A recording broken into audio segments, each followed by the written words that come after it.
የእናት እንባ የፈሰሰበት የጓደኝነት ጥግ የታየበት በትላንትናው ዕለት ከታዋቂው ቲክቶከሩ አዶናይ ከስር መለቀቅ ጋር ተያይዞ የታዩት ምስሎች እጅጉን ብዙዎችን አስለቅሰዋል። አዶናይ ሲፈታ ምን ተፈጠረ የምንመለከተው ዋነኛ ጉዳያችን ነው። የበጎ ሰው ሽልማትን የወሰደው የብዙዎችን ሕፃናትን ንጹህ ሳቅና ደስታን የመለሰው ዶክተር አብይ የኮሜዲያን ወንደሰን አውራሪስ ልጅን ሙሉ የሕክምና ወጪዋን እንዲሸፈን ቃል መስጠቱ ከብዙዎች መልእክት እንዲደርሰውም አድርጓል። ይህ መልእክት ምን ይሆን? ለቻናላችን አዲስና እንግዳ ከሆናችሁ ሰብስክራይብ በማድረግ ቤተሰባችን እንድትሆኑ እየጋበዝን ወደ መረጃዎቻችን ማለፍን። ይህ እውነት ልክ እንደ ሀገር ብዙዎችን እንዴት በዚህን ያክል አንድ ሰውን አክስፎ እንዲወዱት አስቻለ ያስባለ ጉዳይም ነው።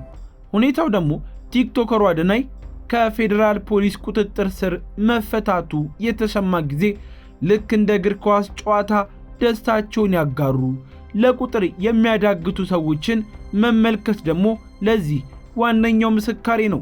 በትላንትናው ዕለት ብቻ ከ30,000 በላይ የሚቆጠሩ የማህበራዊ ሚዲያ ይዘት ፈጣሪዎች ከሱ ጋር የመፈታቱን ጉዳይ በስፋት ሲዘግቡትም ቆይተው ነበር። በማህበራዊ ሚዲያ በስፋት የሚታወቀው ቲክቶከር አዶናይ በፌዴራል ቁጥጥር ስር ውሎ ከቆየ በኋላ ከስር መፈታቱን ተከትሎ የእናት አንጀት ሲንሰፈሰፍም ታይቷል። የጓደኝነት ጥግ የታየበትና በችግር ጊዜ ፊትን ያለማዞር ድንቅ ምሳሌነት የታየበት አነጋጋሪ ጉዳይም ነበር። በተለይ ቲክቶከሩ በስር ላይ በቅርቡ ምናልባትም ፍቅረኛው እንደሆነች የሚነገርላት ከቲክቶከሯ ጃኒ ጋር መፈታቱ አጀብ፣ ይህ ነገር ፍቅር እስከ መቃብር መሰለ የሚሉ አንዳንድ ሸንቆጥ የሚያደርጉ ሽምጦችም ተሰዶባቸዋል።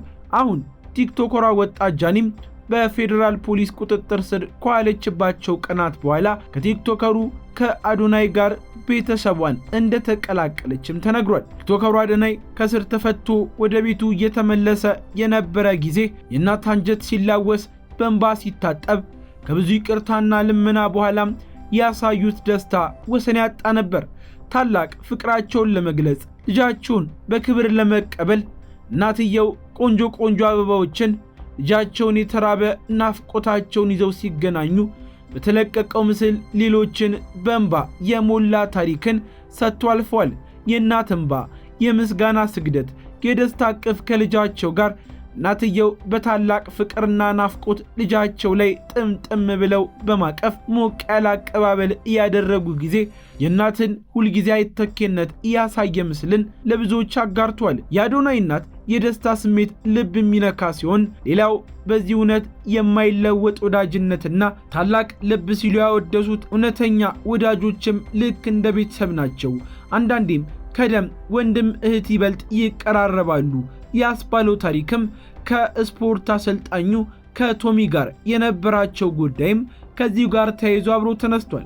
ከሁሉም በፊት ቶሚ አዶናይ እውነተኛ ወዳጅነት ደስታን በመጋራት ብቻ ሳይሆን አንድ ሰው በከፋው፣ በተቸገረ፣ በታረዘ፣ በተጠማ ጊዜ ችግር ውስጥ ባለ ጊዜም አብሮ መቆምን የሚያስመለክት እንደሆነ ያሳየ ተግባርን ፈጽሟል። አንድ ሰው በከፋ ችግር ውስጥ በነበረበት ጊዜም በአቅራቢያው መቆምን ጭምር ያሳየ ተግባር መሆኑ ከብዙዎች ምስጋናንም አስችሮታል።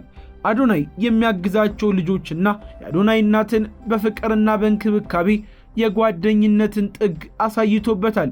እውነተኛ ጓደኛ ማለት በደስታ ሆነ በችግር ጊዜ ከጎን የማይለይ ሰው መሆኑን በግልጽ ያስታውሰናል ሲሉ ብዙዎችም አድናቆታቸውን ገልጸውለታል። ቶሚ በጥሩ ጊዜ ብቻ ሳይሆን በሁሉም ረገድ በተለይ ነገሮች ሲከብዱ ትክክለኛ ጓደኛ መሆኑንም አረጋግጦለታል። በሌላው ጉዳያችን ደግሞ በተደጋጋሚ ስማቸውን ያነሳነው የኮሜዲያን ወንደሰን አውራሪስ ቤተሰቦች የበጎ ሰው ሽልማትን በድጋሚ በእጁ ካስገባው ዶክተር አብይ የሕፃናቱ አባት አለውላችሁ የሚል መልእክትና ሙሉ የሕክምና ወጪ ተሸፍኑላቸው ደስታቸውን አብስሯል። በሰይፉ ሾው ላይ የአባቷ አልፈት ቀን ልጄ ልትታከም ነበር፣ ነገር ግን ከአባቷ መሞት ጋር ተያይዞ ሕክምናውን እንዳላገኘች የመተንፈሻ አካሏ ላይ ያለው ጉዳት እንዲስተካከል ተጠይቆ በሰዓታት ውስጥ አለውላችሁ ብሏቸዋል። ዶክተር አብይ ታደሰ ታዳጊዋን ሙሉ በሙሉ አሳክማታለሁ። አልፎም አሁን ለቤተሰቡ የተጀመረው እንቅስቃሴን እቀላቀላለሁ ማለቱ ለብዙዎች ደስታን ፈጥሯል።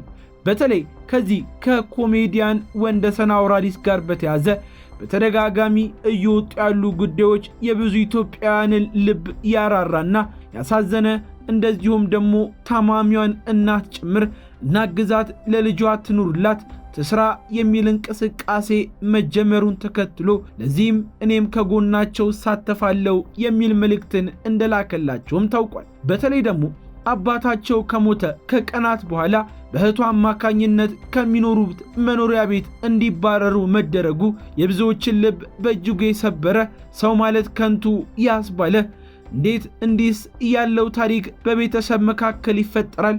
ምንስ አይነት የጭካኔ ጥግ ነው? እንዴትስ በስጋ ላይ እንዲህ ባለ ሁኔታ ፊት ይዞራል? ያስባለ መረጃዎችም ወጥተው ነበር። ታዲያ በሰይፉ ሾው አዘጋጅነት ቤተሰቡ ከፍተኛ የሆነ ድጋፍ እንዲደረግለትም ርብርብ እየተደረገም ይገኛል። ኮሜዲያን ወንደሰን አውራሪስ ያጣችውና በከፍተኛ የአንገት አተነፋፈስ ችግር የምትሰቃየዋን ታዳጊ ሕፃኗን ሙሉ የሕክምና ወጪዋ ቀዶ ሕክምና ሰርጀሪያ እንደሚሸፈን ቢገለጽም ዛሬም ግን ቤተሰቡ ከባድ ችግር ውስጥ ነውና የተቻለንን እናድርግ የሚል መልእክትም ለኢትዮጵያ ሕዝብ ተላልፏል። ይህንን ሰብአዊነት የተሞላበት ውሳኔ ያስተላለፈው ወጣቱ የሕክምና ባለሙያ ዶክተር አብይ ታደሰም ሲሆን ይህ ታላቅ ውሳኔ ታዳጊው አባቷን በሞት ካጣች ከ3 ቀናት በኋላ ከእናቷ ጋር ከቀበሌ ቤት በመባረሯ ከተዘገበ በኋላ የመጣ ሌላኛው መልካም ዜና በመሆኑ ከፍተኛ ምስጋናንም አትርፎለታል። ዶክተር አብይ ታደሰ ሕፃናትን በመርዳት የሚታወቅ ክብር የሚገባው የሕክምና ባለሙያ ነው ሲሉ ብዙዎችም ያወዳድሱታል። ድርጊቱ ወጣቱ ዶክተር በጎ አድራጎትንና ሰብአዊነትን ምን ያህል እንደሚያስቀድም ያሳያልም የሚል ምስክርነት ተሰጥቶታል። የታዳጊዋ ሕክምና በተሳካ ሁኔታ እንዲጠናቀቅ መልካም ምኞትም የቀረበ ሲሆን ለዶክተር አብይ ታደሰም እድሜ ከጤና ጋር ይስጥ የሚል ልባዊ ምኞትም ተላልፏል። በቀጣይ ግን ለእናትና ለልጅ ዘላቂ የሆነ ማረፊያ እንደዚሁም ደግሞ ለመኖር የሚያስፈልጉ መሰረታዊ ሁኔታዎች እንዲሞሉላቸው በእናትየው አካውንት በተከፈተው የሂሳብ ቁጥር ኢትዮጵያውያን ጥበብ አፍቃሪያን ያላችሁን አትንፈጉን የሚል መልእክትም ተላልፏል። ለቻናላችን አዲስና እንግዳም ከሆናችሁ ሰብስክራይብ በማድረግ ቤተሰባችን እንድትሆኑ ጋበዝናችሁ። ለዛሬ ማበቃል።